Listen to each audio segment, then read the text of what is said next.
এই কনকনে ঠান্ডায় ভোর ৬টায় গিয়ে একটা বড় লোকের বউ তুলে এনেছি। এবার হবে বিজনেস। হ্যালো, কিডন্যাপার চুংচাং বলছি। আর তোর বউকে তুলে নিয়েছি।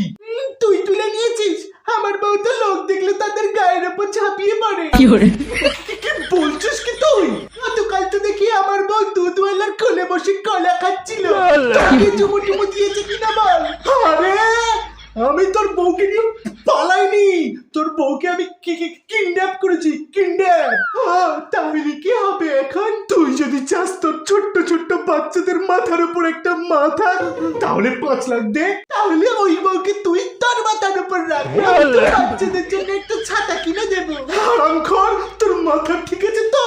না, এখনো ঠিক হয়নি। ২ বছর ধরে তো পাগলাখানায় ট্রিটমেন্ট করাচ্ছি।